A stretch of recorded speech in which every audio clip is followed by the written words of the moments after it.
Greater Bengaluru ಪ್ರಾಧಿಕಾರ GBA ಆರಂಭಿಸಿರುವ footpath ತೆರವು ಅಭಿಯಾನಕ್ಕೆ ಬೀದಿ ಬದಿ ವ್ಯಾಪಾರಿಗಳು ತೀವ್ರ ವಿರೋಧ ವ್ಯಕ್ತಪಡಿಸಿದ್ದಾರೆ.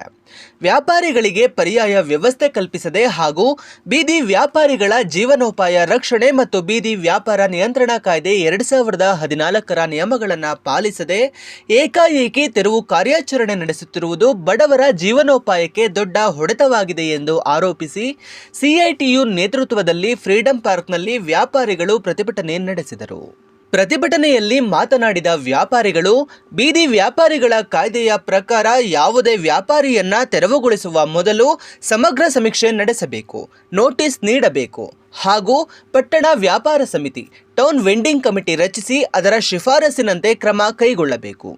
ಆದರೆ ಈ ಕಾನೂನುಬದ್ಧ ಪ್ರಕ್ರಿಯೆಯನ್ನು ಸಂಪೂರ್ಣವಾಗಿ ಕಡೆಗಣಿಸಿ ಬಲವಂತವಾಗಿ ವ್ಯಾಪಾರಿಗಳನ್ನು ಒಕ್ಕಲೆಬ್ಬಿಸಲಾಗುತ್ತಿದೆ ಎಂದು ದೂರಿದರು. ಫುಟ್ಪಾತ್ನಲ್ಲಿ ಸಾರ್ವಜನಿಕರು ನಿರಾಳವಾಗಿ ಸಂಚರಿಸುವ ಹಕ್ಕು ಎಷ್ಟು ಮುಖ್ಯವೋ ಅದೇ ರೀತಿ ಬಡ ವ್ಯಾಪಾರಿಗಳಿಗೆ ಬದುಕುವ ಮತ್ತು ಜೀವನೋಪಾಯ ನಡೆಸುವ ಹಕ್ಕು ಅಷ್ಟೇ ಮುಖ್ಯ. ನಡೆಯುವ ಹಕ್ಕಿನ ಹೆಸರಿನಲ್ಲಿ ಬದುಕುವ ಹಕ್ಕನ್ನೇ ಕಸಿದುಕೊಳ್ಳುವುದು ಎಷ್ಟು ನ್ಯಾಯ ಎಂದು ರಾಜ್ಯ ಸರ್ಕಾರದ ವಿರುದ್ಧ ಪ್ರತಿಭಟನೆಕಾರರು ಆಕ್ರೋಶ ವ್ಯಕ್ತಪಡಿಸಿದರು. ಪರ್ಯಾಯ ಸ್ಥಳ ಕಲ್ಪಿಸದೆ ತೆರವು ಕಾರ್ಯಾಚರಣೆ ನಡೆಸುವುದನ್ನು ತಕ್ಷಣವೇ ಸ್ಥಗಿತಗೊಳಿಸಬೇಕು. ಬೀದಿ ವ್ಯಾಪಾರಿಗಳ ಕಾಯ್ದೆಯನ್ನು ಕಟ್ಟುನಿಟ್ಟಾಗಿ ಜಾರಿಗೊಳಿಸಬೇಕು ಹಾಗೂ ವ್ಯಾಪಾರಿಗಳ ಜೀವನೋಪಾಯಕ್ಕೆ ಧಕ್ಕೆಯಾಗದಂತೆ ಕ್ರಮ ಕೈಗೊಳ್ಳಬೇಕು ಎಂದು ಪ್ರತಿಭಟನೆಕಾರರು ಸರ್ಕಾರವನ್ನು ಆಗ್ರಹಿಸಿದರು.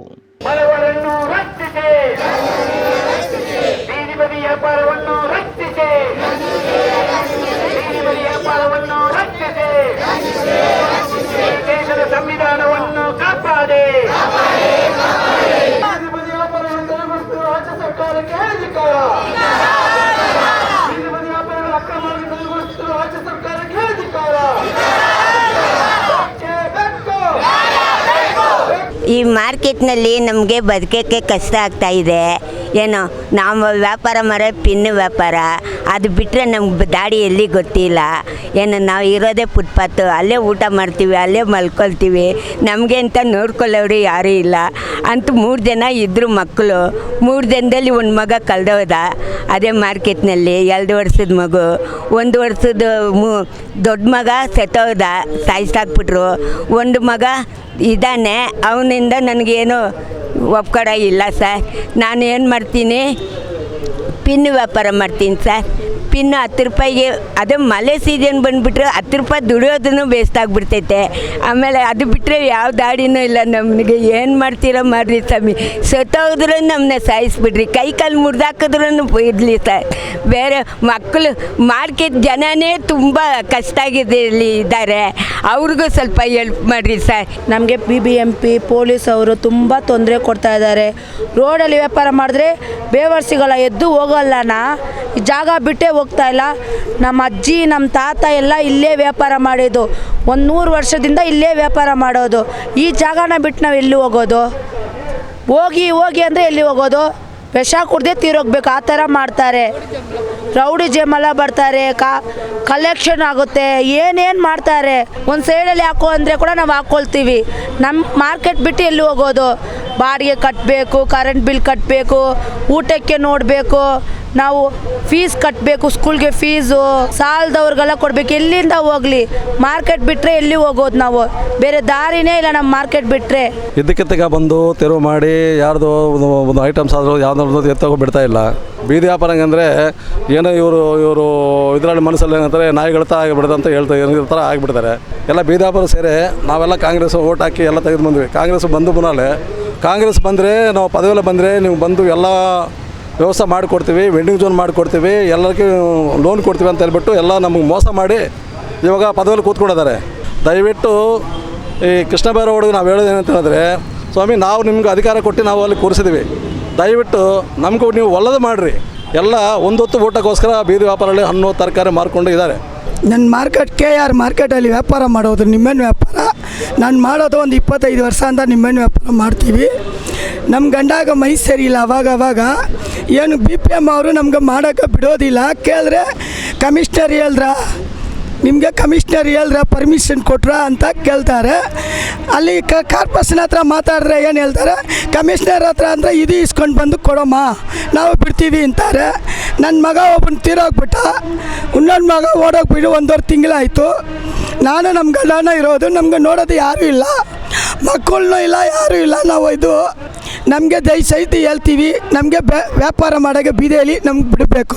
ಏನು ಸಮಸ್ಯೆ ಆಗಿದೆ ಅಂದರೆ, ಇದು 1ನೇ ತಾರೀಕು ಅಂತ ಡೇಟ್ ಕೊಟ್ಬಿಟ್ಟು 1ನೇ ತಾರೀಕು ಈ ತಿಂಗಳಲ್ಲಿ ಡೇಟ್ ಆಗಿರೋದನ್ನ ನಮಗೆ ಹೋದ ತಿಂಗಳಲ್ಲಿ 10ನೇ ತಾರೀಕೆ ಸ್ಟಾರ್ಟ್ ಮಾಡಿಬಿಟ್ರು. ಕ್ಯಾರ್ ಮಾರ್ಕೆಟಲ್ಲಿ ಅಲ್ಗೆಗಳೆಲ್ಲ ಹೊಡಿಯೋದು, ಆಮೇಲೆ ಗೆಲಾಟ ಮಾಡೋದು, ಹಣ್ಣುಗಳನ್ನ ತುಳಿಯೋದೆಲ್ಲ ಸ್ಟಾರ್ಟ್ ಮಾಡಿಬಿಟ್ರು. ಇದು ಬಿ ಬಿ ಎಂ ಪಿ ಅವರು ಮಾಡಿದ್ದಕ್ಕೆ ನಾವು ಹೋಗಿ ಮುಂದೆ ಕೇಳಿದ್ದಕ್ಕೂ, ಸರ್ ಯಾಕೆ ಸರ್ ನಮ್ಗೆ ಒಂದು ನೋಟಿಸು ಕೊಟ್ಟಿಲ್ಲ, ಯಾವುದು ಕೊಟ್ಟಿಲ್ಲ, ನೀವು ಬಂದು ಅಂಗಡಿಗೆಲ್ಲ ಈ ಥರ ಹೊಡೆದಾಕ್ತಿರಲ್ಲ, ಯಾರು ನ್ಯಾಯ ಸರ್ ಅಂತ ಕೇಳಿದ್ದಕ್ಕೆ, ಇಲ್ಲ ನಮಗೆ ಕಮಿಷ್ನರ್ ಹೇಳಿದ್ರು, ನಾವು ಇದು ಮಾಡ್ತಾಯಿದ್ದೀವಿ. ಏನು ಮಾತಾಡಿದ್ರು, ದೊಡ್ಡವ್ರ ಹತ್ರ ಕಮಿಷನರ್ ಹತ್ರ ಹೋಗಿ ಮಾತಾಡಿ ಅಂತ ಬಿ ಬಿ ಎಂ ಪಿ ಅವರು ಹೇಳಿದ್ರು. ಇಡೀ ಮಾರ್ಕೆಟ್ನೇ ಹಾಳು ಮಾಡಿಬಿಟ್ರು ಬಿ ಬಿ ಎಂ ಪಿ ಅವರು. ಕಮಿಷನರ್ ಹತ್ರ 2 ಸತಿ ಹೋಗಿದ್ದಕ್ಕೂ ಅವರು ಮಾಹಿತಿ ಕೊಟ್ಬಿಟ್ರು. ಇಲ್ಲಿ ಇವ್ರ ಹತ್ರ ಬಂದು ತಿರ್ಗಾ ಮಾತಾಡಿದ್ರೆ, ಯಾಕೆ ಸರ್ ಓಡಿಸ್ತೀರಾ, ಕಮಿಷನರ್ ಹತ್ರ ಹೋದ್ರಿಂದ ಅವ್ರು ನಮ್ಗೆ ಮಾಹಿತಿ ಕೊಟ್ಟಿಲ್ಲ, ನಿಮಗೆ ಮಾಹಿತಿ ಕೊಟ್ಟಿದ್ದಾರೆ, ನಮಗೆ ಮಾಹಿತಿ ಕೊಟ್ಟಿಲ್ಲ ಅಂತ ಈ ಥರ ಪರಿಸ್ಥಿತಿ ಹೇಳ್ತಾ ಇದ್ದಾರೆ. ಇದು ನಮಗೆ ಉತ್ತರನೇ ಇಲ್ಲನಾ? ನಮ್ಮ ಜೀವನ ಹೆಂಗೇನಾ?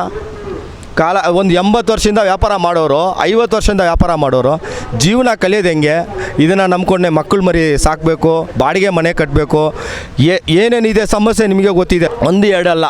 ಒಬ್ಬ ಮನೆ ಬಿಟ್ಟು ಗಂಡಸ ಆಚೆ ಹೋಯ್ತಾನೆ ಅಂದರೆ, ಅಯ್ಯೋ ಮನೆ ಬಾಡಿಗೆ ಕಟ್ಟಬೇಕು, ಕರೆಂಟ್ ಬಿಲ್ ಕಟ್ಟಬೇಕು, ಮಕ್ಕಳು ಫೀಸ್ ಕಟ್ಟಬೇಕು, ಈ ಥರ ಪರಿಸ್ಥಿತಿಯಲ್ಲಿ ಬಾಳ್ತಾ ಇದ್ದೀವಿ. ನಾವು ಈ ಫುಟ್ಪಾತ್ನೇ ನಂಬ್ಕೊಂಡು ಜೀವನ ಮಾಡ್ತಾಯಿದ್ದೀವಿ.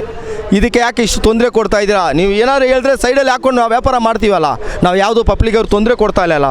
ಪಬ್ಲಿಕ್ ಅವ್ರು ಏನಾದ್ರು ಹೇಳಿದ್ರ ಸರ್ಕಾರ ಹತ್ರ ಬಂದು ನಮಗೆ ಭಾಳ ತೊಂದರೆ ಕೊಡ್ತಾರೆ ಏನಾರು ಹೇಳಿದಾರಾ? ಇಲ್ಲ ಅಲ್ಲಲ್ಲ. ನಾವು ಜೀವನದಲ್ಲಿ ಇದು ಬಿಟ್ಟರೆ ನಮ್ಮ ಜೀವನ ಇಲ್ಲ ಅಲ್ಲ. ಇದಕ್ಕೇನಾದರೂ ಉತ್ತರ ಸಿಗಬೇಕಂತ ನಾವು ಇಷ್ಟು ಕಷ್ಟಪಡ್ತಾ ಇದ್ದೀವಿ, ಹೋರಾಟ ಮಾಡ್ತಾ ಇದ್ದೀವಿ. ಇವತ್ತು ನಾವು CITU ನೇತೃತ್ವದಲ್ಲಿ ಬೀದಿ ಬದಿ ವ್ಯಾಪಾರಿಗಳು ಫ್ರೀಡಮ್ ಪಾರ್ಕಲ್ಲಿ ಹೋರಾಟವನ್ನು ಮಾಡ್ತಾ ಇದ್ದೀವಿ. ಯಾಕೆ ಈ ಹೋರಾಟ ಅಂತ ಹೇಳಿದ್ರೆ, ಇಡೀ ಕರ್ನಾಟಕದ ಜನರಿಗೆ ಗೊತ್ತಾಗಿದೆ, ಇವತ್ತು ಫುಟ್ಪಾತ್ ತೆರವು ಅನ್ನೋಂಥ ಒಂದು ಕಾರಣವನ್ನು ಇಟ್ಕೊಂಡು ಇವತ್ತು ಬೀದಿ ಬದಿ ವ್ಯಾಪಾರಿಗಳನ್ನು ಎಲ್ಲ ಕಡೆ ಎತ್ತಂಗಡಿ ಮಾಡಿಸೋಂಥದ್ದನ್ನು ನಾವಿವತ್ತು ನೋಡ್ತಾ ಇದ್ದೀವಿ.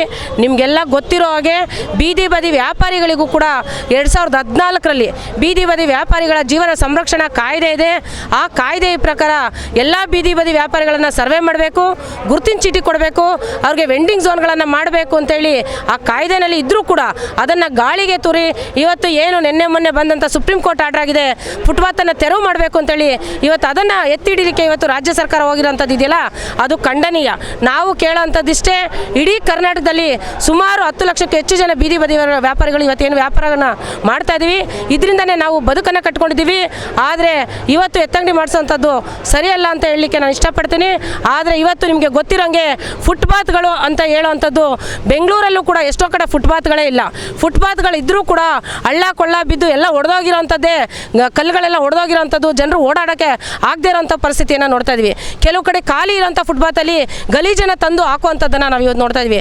ನಾವು ಬೀದಿ ಬದಿ ವ್ಯಾಪಾರಿಗಳು ಫುಟ್ಪಾತ್ ಪಕ್ಕದಲ್ಲಿ ಬೀದಿನಲ್ಲಿ ವ್ಯಾಪಾರ ಮಾಡ್ತಾಯಿದ್ರೆ ಅಲ್ಲಿ ಕ್ಲೀನಾಗಿ ನಾವು ಇಟ್ಕೊಂಡಿರ್ತೀವಿ. ಆದರೆ ಇವರು ಫುಟ್ಪಾತನ್ನು ಸರಿ ಮಾಡಿದಿರ ಜನ ಕೂಡ ನಡೀಲಿಕ್ಕೆ ಆಗದೇ ಇರೋಂಥ ಪರಿಸ್ಥಿತಿ ಇರೋಂಥ ಈ ಸಂದರ್ಭದಲ್ಲಿ ಇವತ್ತು ನಮ್ಮ ವ್ಯಾಪಾರಿಗಳಿಂದ ತೊಂದರೆ ಆಗ್ತಾ ಇದೆ. ಕೃಷ್ಣೇ ಬೈರೇಗೌಡ ಅವರು ಒಂದು ಸ್ಟೇಟ್ಮೆಂಟನ್ನು ಕೊಡ್ತಾರೆ, ಇಡೀ ಕರ್ನಾಟಕದಲ್ಲಿ ಬೀದಿ ಬದಿ ವ್ಯಾಪಾರಿಗಳು ಫುಟ್ಪಾತಲ್ಲಿ ಇರೋದ್ರಿಂದ ಇವತ್ತು ವರ್ಷಕ್ಕೆ 300ಕ್ಕೂ ಹೆಚ್ಚು ಜನ ಸಾಯ್ತಾ ಇದ್ದಾರೆ ಅಂತೇಳಿ. ಸ್ವಾಮಿ, ಆಕ್ಸಿಡೆಂಟ್ಗಳಾಗೋಂಥದ್ದು, ರಸ್ತೆ ಗುಂಡಿಗಳನ್ನು ಮುಚ್ಚಲಿಕ್ಕೆ ಆಗದೆ ಇರೋಂಥ ಸರ್ಕಾರ ಇವತ್ತು ರಸ್ತೆ ಗುಂಡಿಲಿ ಬಿದ್ದು ಸಾಯೋಂಥ ಜನ ಎಷ್ಟೊಂದು ಜನ ಇದ್ದಾರೆ, ಅದನ್ನು ಲೆಕ್ಕ ಹಾಕಿ ಹೇಳಲಿಕ್ಕೆ ಆಗ್ತಾ ಇಲ್ಲ ಅವ್ರಿಗೆ. ಇವತ್ತು ಬೀದಿ ಬದಿ ವ್ಯಾಪಾರಿಗಳು ಫುಟ್ಪಾತಲ್ಲಿ ವ್ಯಾಪಾರ ಮಾಡ್ತಾರೆ, ಇವರಿಂದನೇ ಜನ ಸಾಯ್ತಾ ಇದ್ದಾರೆ ಅಂತ ಹೇಳುವಂಥ ಸ್ಟೇಟ್ಮೆಂಟ್ ಇದೆಯಲ್ಲ, ಅದು ಸರಿ ಹೋದಂಥದ್ದಲ್ಲ.